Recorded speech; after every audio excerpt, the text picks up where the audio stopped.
Never has a movie endured for several decades as an underdog while simultaneously rewriting the ugly narratives of the industry. At a time when Hollywood westerns were beginning to lose their charm, El Dorado arrived with the quiet confidence of a classic in the making. It wasn't just another tale of dusty towns and outlaw duels. It was a masterstroke of storytelling that blended grit, humor, and humanity, setting it apart from its predecessors. Director Howard Hawks, already a cinematic legend, created a film that transcended genre limitations and spoke to deeper themes of loyalty, redemption, and courage. The movie El Dorado not only became a blockbuster, but exceeded the expectations of critics and naysayers at the box office. It revived the Western with new life and emotion, reminding audiences why they had fallen in love with frontier stories in the first place. With powerhouse performances from John Wayne, Robert Mitchum, and a young James Caan, the film balanced its rough exterior with moments of charm, wit, and unexpected vulnerability. It was more than entertainment. It was a testament to timeless filmmaking, the kind that never goes out of style, no matter how many decades pass. However, what you may have seen on screen isn't the whole story. Behind the iconic moments and memorable lines lies a web of little-known facts, production secrets, and fascinating coincidences that make El Dorado even more legendary. From unexpected on-set mishaps to creative improvisations that changed entire scenes, the film's creation was as thrilling as the story it told. So, join us on this ride through cinematic history as we uncover 20 weird facts you didn't know about El Dorado. Duke overstepped his boundaries. The movie El Dorado had a lot going on behind the scenes, so much so that if you were not told, you would be oblivious to the many not-so-good experiences that occurred off the cameras. Duke was always a great actor. Nevertheless, most of the time, during breaks in filming the movie, Duke and James Caan usually relieved stress by playing chess, but one day Duke made a nasty remark. He accused James of cheating, and this statement sparked a violent argument between them that, if not for the timely intervention of Robert Mitchum, would have escalated into something dangerous. Speaking on The Tonight Show in 1977, Caan said of Wayne, "If he could intimidate you, he would stay on you forever until you just crumbled. He would try you." So this one night, I remember I was between him and Robert Mitchum, and Howard Hawks was about 7'2" at the time, and we were outside in this big old western town. The Godfather star shared how Duke would approach him, tell him to turn around in a shot, take a step, and say, "Give me that look that you give me." The young actor would do as Duke told him, but then director Howard Hawks would yell, "Cut," and tell him not to take the step. The Western star then told him to take another half step, and this went back and forth until the Mississippi actor blew up. Caan admitted, "I was gonna hit him." However, Mitchum ran up and broke up the confrontation, just like with the chess game. Howard Hawks and John Wayne had a pretty good bargain before filming. Thank you, Duke. I'm going to tell you a little story.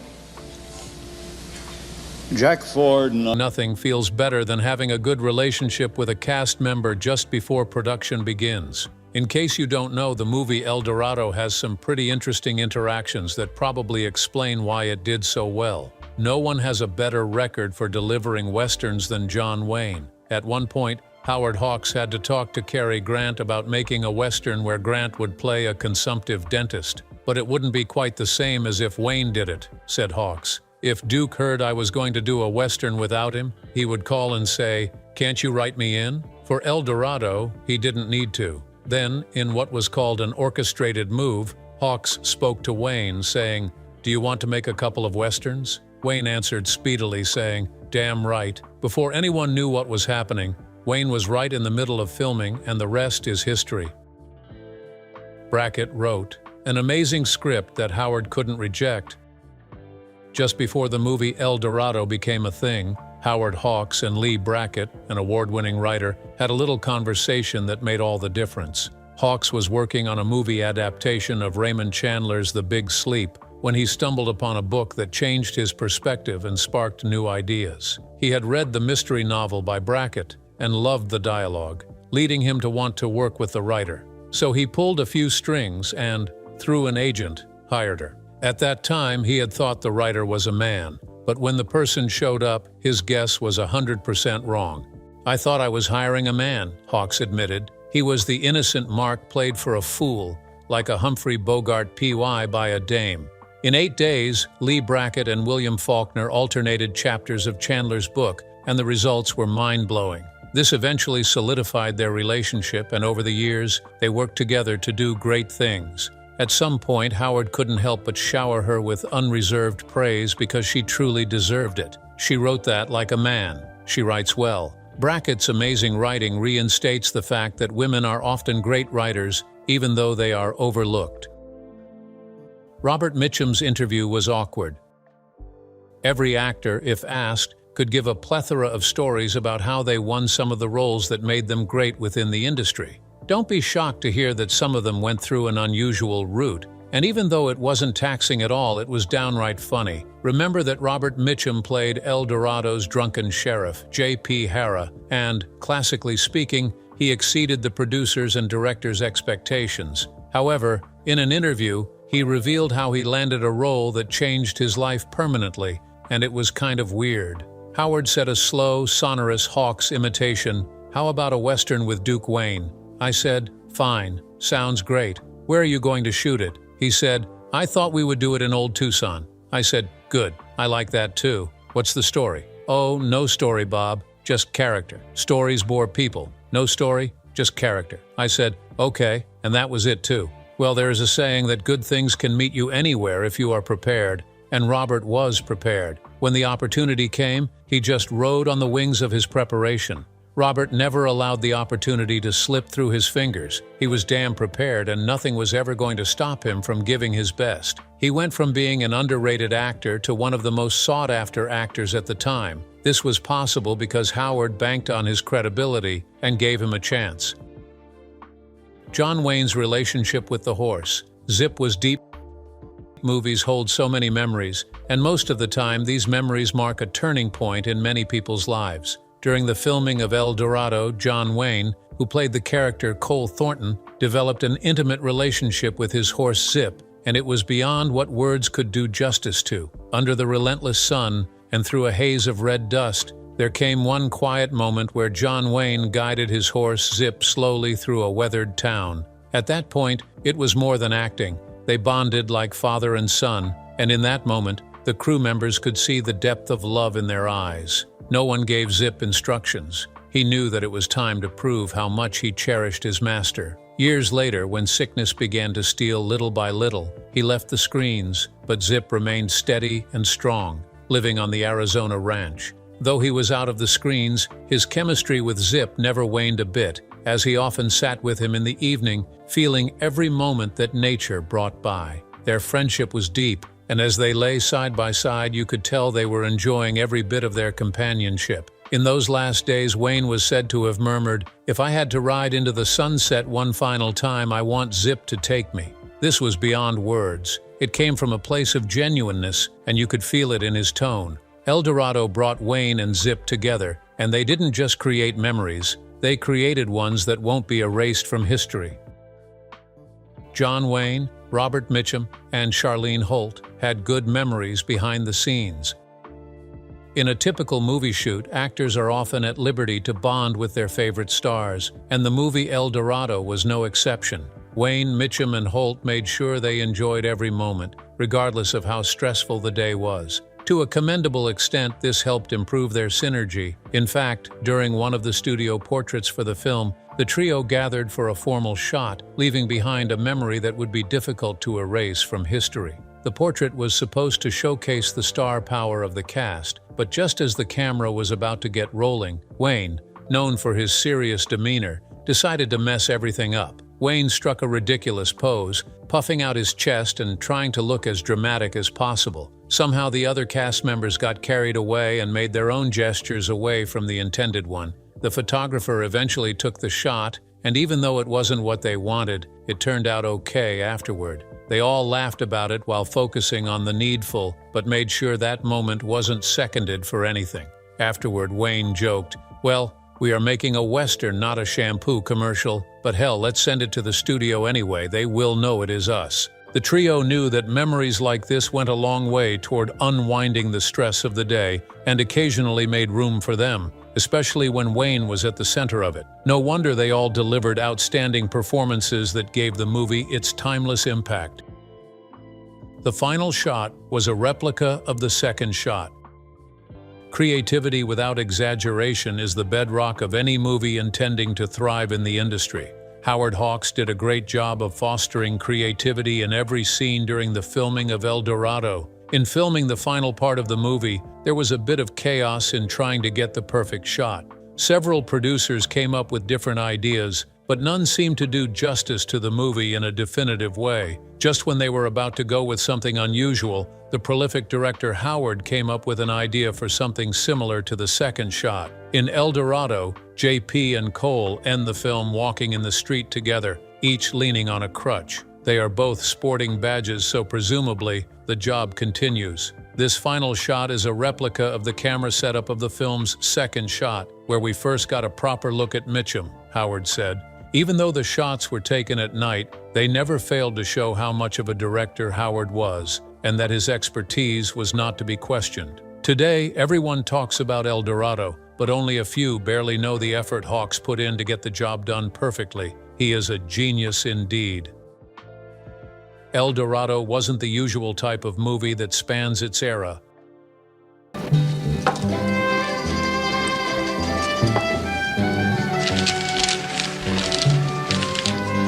Not every producer is draped in the consciousness of making a movie that truncates a particular era. Most are just concerned about making movies for the moment. El Dorado was unique in every way. It isn't a postmodern critique, a mournful elegy, or a throwback to nostalgia. It was something way different and bigger than all of them put together. Hawks directed the movie with intention, and like most 1960s Western movies that fade over time, it stood the test of time and dumbfounded critics who tried to downplay its relevance. It was 10 steps ahead of its peers, and this was done for a reason. When asked what he thought of modern Westerns that tried to debunk the mythology of the West, Hawks replied in a very nasty way, "You mean there are people around today who remember what it was like? Let us sing instead of gallant knights grown weary, who boldly rode in search of El Dorado." Hawks made it clear that he wasn't called a special director for nothing.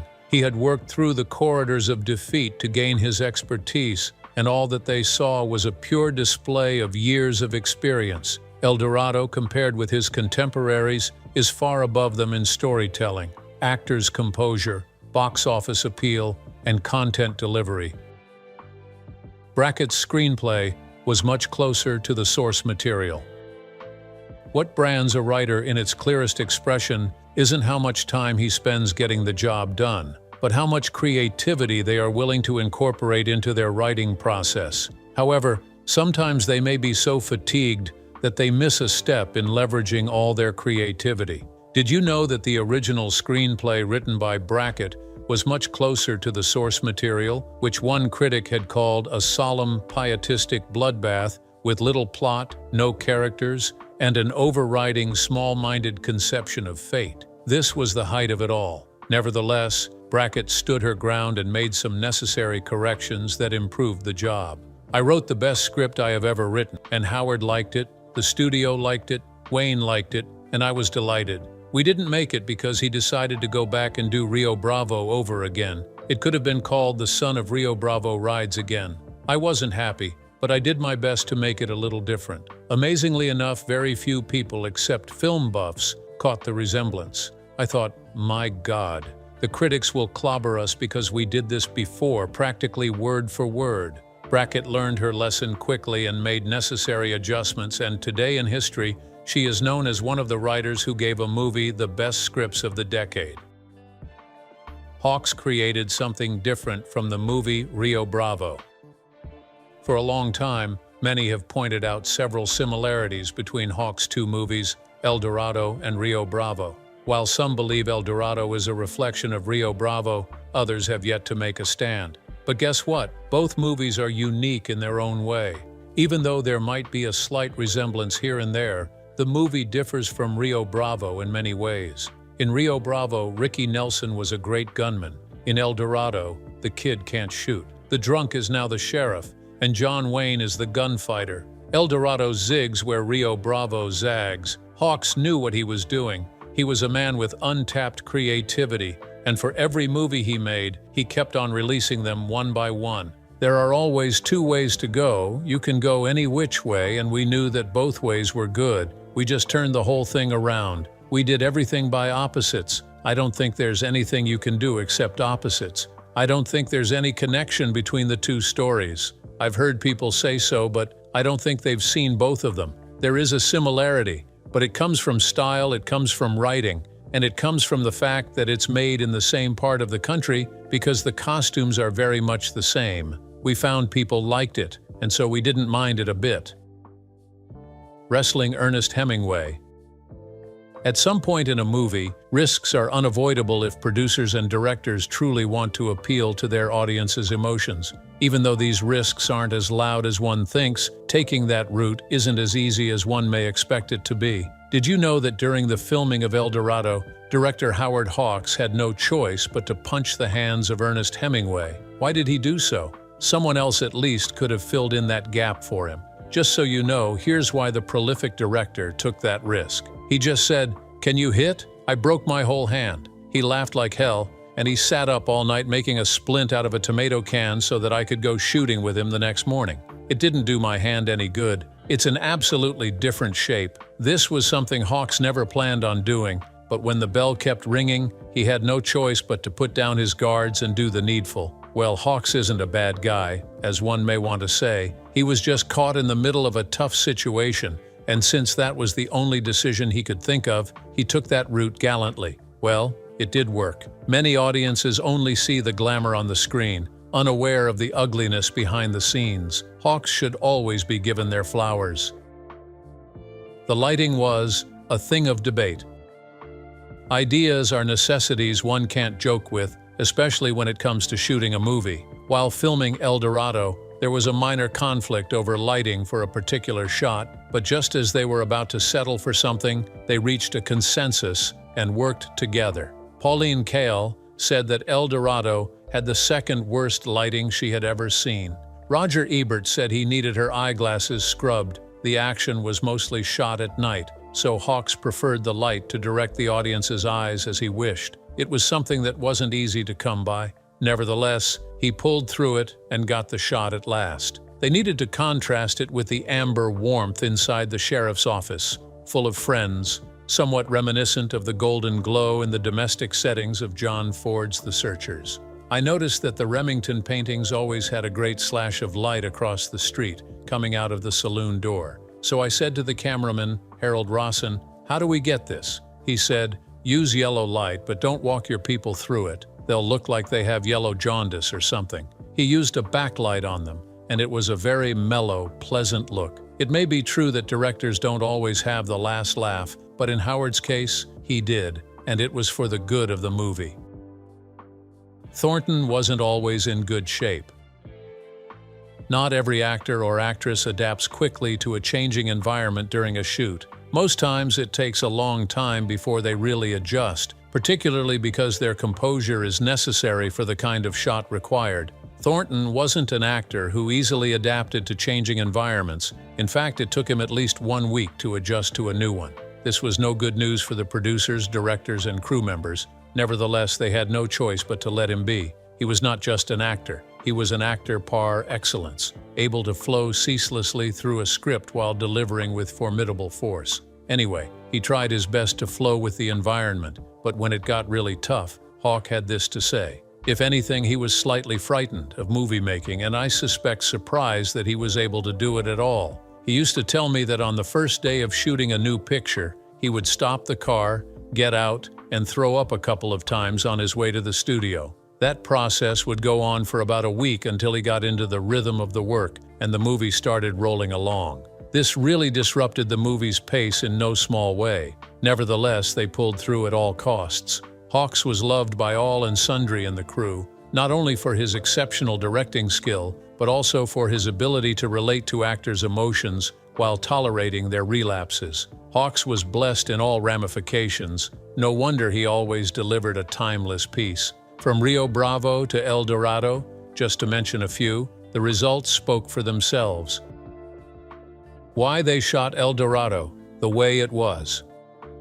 Now, Dean, if y'all have watched John Wayne, you've watched, he's been in movies with Jimmy Stewart, and if you have... Every director who truly wants to remain relevant in filmmaking must undoubtedly think ahead to the next step. However, for Howard Hawks, the reverse was the case. He had something else in mind. Making El Dorado was beyond what the audience wanted, but it connected to him emotionally. Every scene resonated with his emotions, and he was ready to go through sweat and blood just to make it happen. According to Peter Bogdanovich, Hawks' vision of the world is tragic. His men are gallant, brave, reckless, but it is the facade of a fatalistic approach to a world in which they hold a most tenuous position.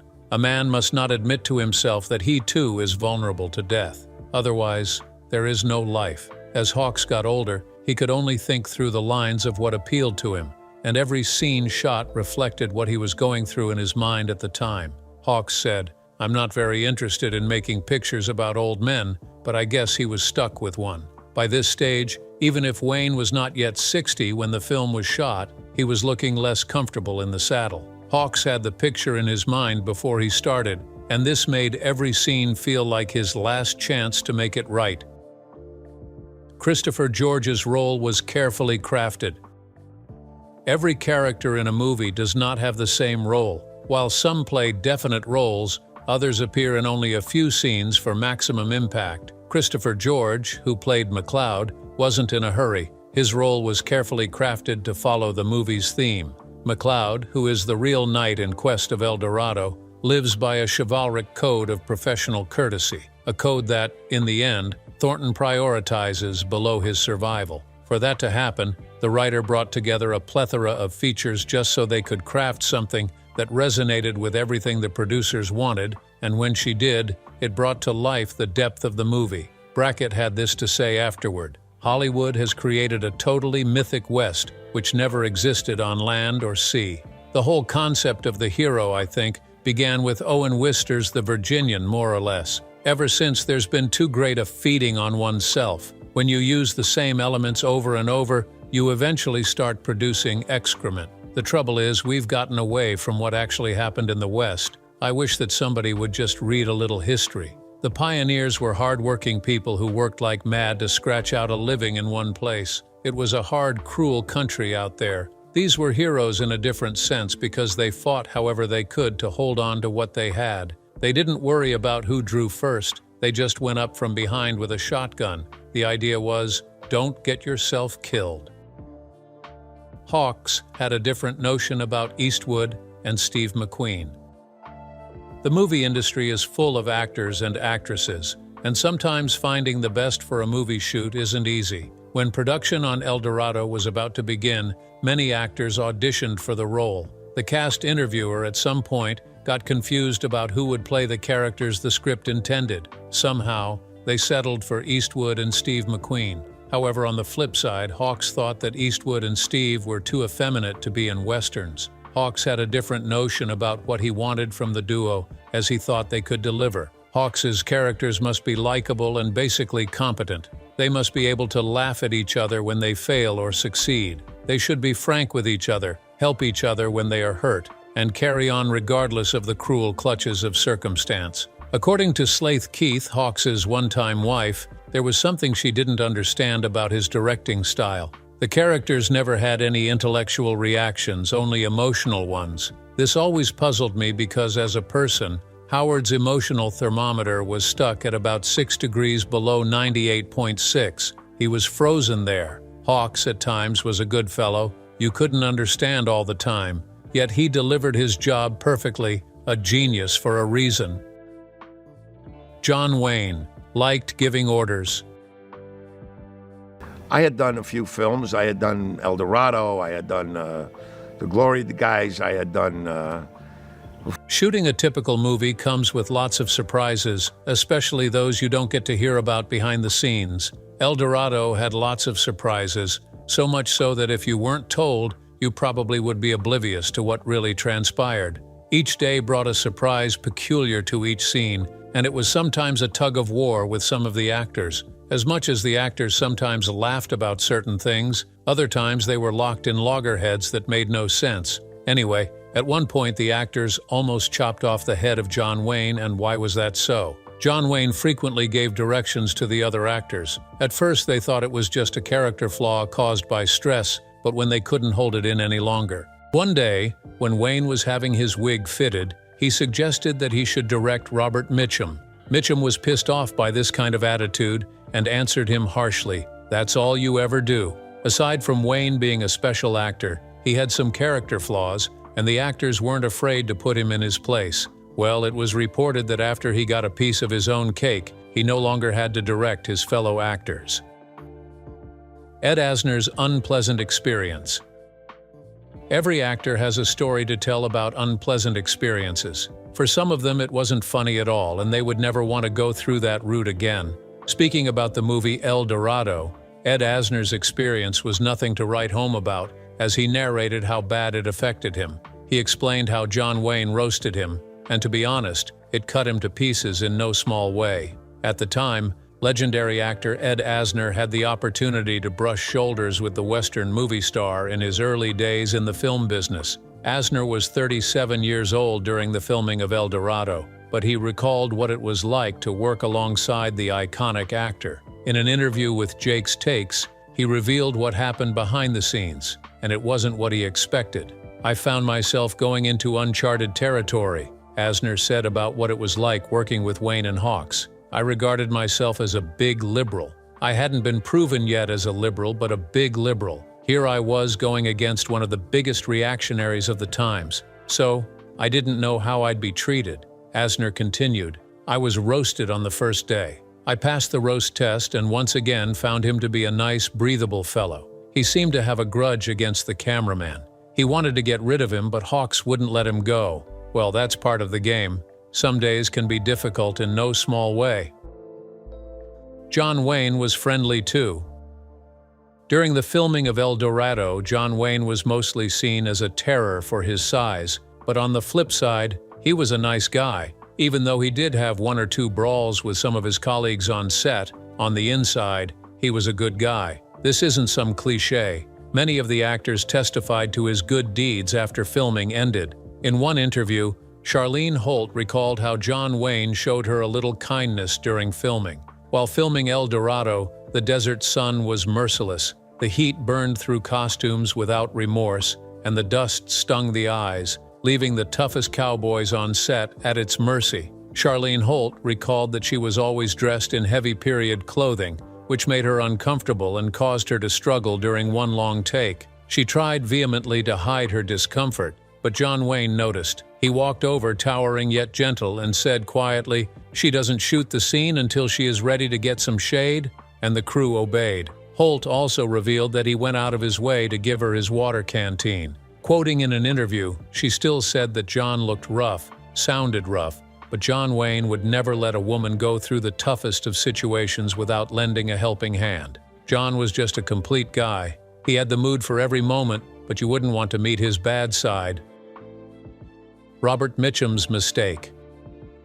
Gaffed in the movie actors sometimes get the worst of their performances, and this is due to many factors. Fatigue, health challenges, emotional problems, and errors in hitting each scene are common to typical movie shoots. Nevertheless, these shots are most often the best in the movie. Did you know that in shooting El Dorado, Robert Mitchum was caught in a helpless situation, but instead of bringing a flaw to the movie, it turned out to be one of the most iconic moments? Before this, Mitchum had met Wayne, but not on good terms. Wayne had replaced him in the 1955 movie Blood Alley after Mitchum was fired, following a feud with the producers. However, they eventually became best of friends and connected more than friends on set in El Dorado. Eventually, they filmed in a way that surprised the producers. Mitchum's sheriff, J.P. Hara, had been wounded in the right leg and needed a right-handed crutch. However, he switched this to the left in a scene when he was driving a wagon. The story goes that Wayne made sure his character,